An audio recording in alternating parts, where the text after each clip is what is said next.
lovely school and all my dear colleagues, all the non-teaching staffs, and last but not the least, my dear students, Assalamu alaikum.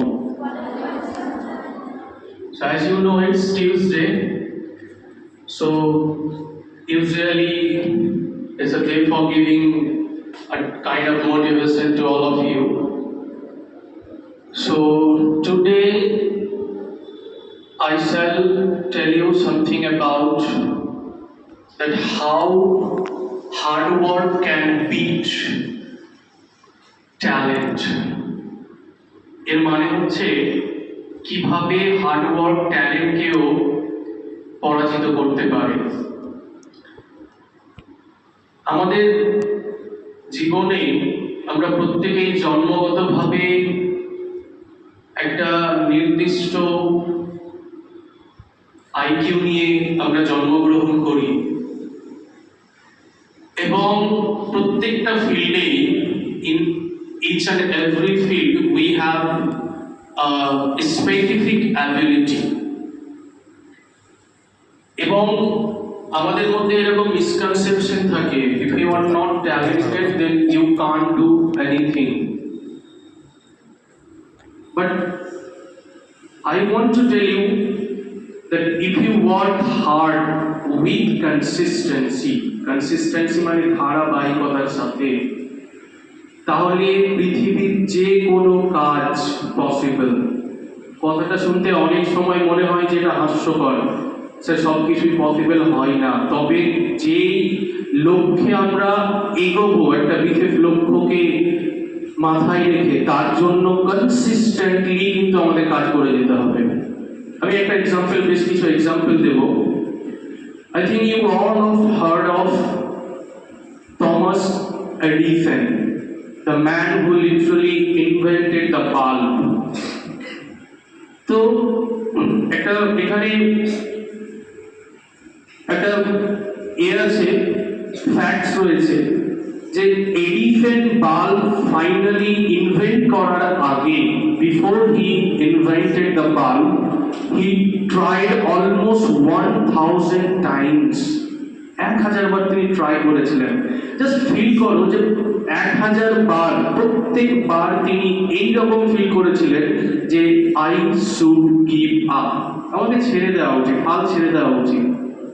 But you know what, but যখন তিনি হি succeed, যখন সে সফল হলো, সে একটা কথা বলেছিল, I haven't failed, আমি পরাজিত হইনি, I have found 1000 ways that does not work.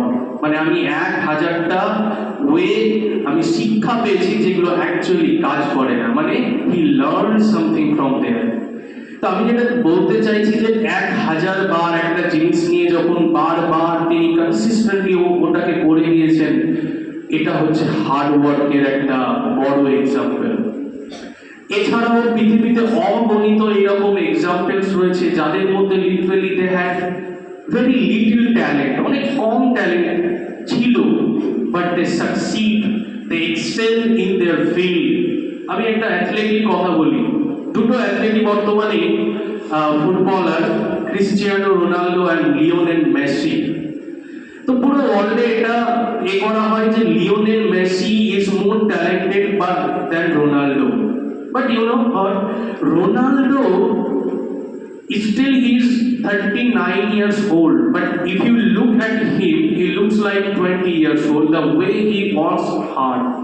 ওর জীবনে মানে আমরা এমন ভাবে নিজের লাইফটাকে করেছে, ট্রেন করেছে যে he becomes the leading goal scorer in the entire world history. তাহলে এখান থেকে কি শিখতে পারি? যে আমাদের মধ্যে এইরকম অনেক এক্সাম্পল আছে। আমি আর কয়েকটা এক্সাম্পল দিই। বাস্কেটবল, যেটা আমাদের ভারতে প্রচলিত কম, কিন্তু বাস্কেটবল ইউএসএ, আমেরিকাতে খুব এর প্রচলন আছে। সো বাস্কেটবলের মডার্ন জায়ান্ট ধরা হয় মাইকেল জর্ডান। এই মাইকেল জর্ডান যখন সে ছোট ছিল, he was rejected in his school from the basketball team. কেন? যে তার ট্যালেন্ট নেই বলে তাকে স্কুল থেকে রিজেক্ট করা হয়েছিল, because you do not deserve place. But ও কি করলো, ও হার্ড ওয়ার্কের দ্বারা he becomes the greatest basketball player ever in the entire world history. তার একটাই পাথ, সেটা হচ্ছে হার্ড ওয়ার্ক। তো আজকের এই টপিকটা তোমাদের সামনে বলার আমার একটাই পারপাস, এখানে যে সমস্ত স্টুডেন্টস তোমরা আছো প্রত্যেকের অ্যাবিলিটি একই নয়, পড়াশোনার দিক দিয়ে সবকিছুর দিক দিয়ে প্রত্যেকের অ্যাবিলিটি আলাদা আলাদা। কিন্তু একটা জিনিস তোমাদের মধ্যে সেই অপশনটা আছে, সেটা হলো কি, যে তুমি যদি হার্ড ওয়ার্ক করতে পারো, if you can work really hard, তবে কনসিস্টেন্সির সাথে, আমি একদিন হার্ড ওয়ার্ক করলাম নেক্সট দিন আমি রেজাল্ট চাই, সেটা নয়। আরেকটা এক্সাম্পল বলি ছোট, উইজেন বোল্ট, যিনি অলিম্পিকে বেশ কয়েকবার গোল্ড মেডেল পেয়েছে, and he is the fastest sprinter in the world, মানে হিউম্যান যত পৃথিবীতে মানুষ রয়েছে সব থেকে বেশি দৌড়তে পারে। তো উনি জাস্ট একটা মেডেলের জন্য it took almost only few seconds to get that medal, but training নিয়েছিল অলমোস্ট 16 to 17 ইয়ার্স ধরে। 16-17 বছর ধরে তিনি শুধুমাত্র নিজেকে ট্রেন করেছিলেন হার্ড ওয়ার্কের দ্বারা। So the only message that I would like to convey to all the students in front of me, যে তোমাদের মধ্যে সেই মনোবল রাখো। আমরা প্রত্যেকে এক এক রকমের অ্যাবিলিটি নিয়ে জন্মগ্রহণ করি, কিন্তু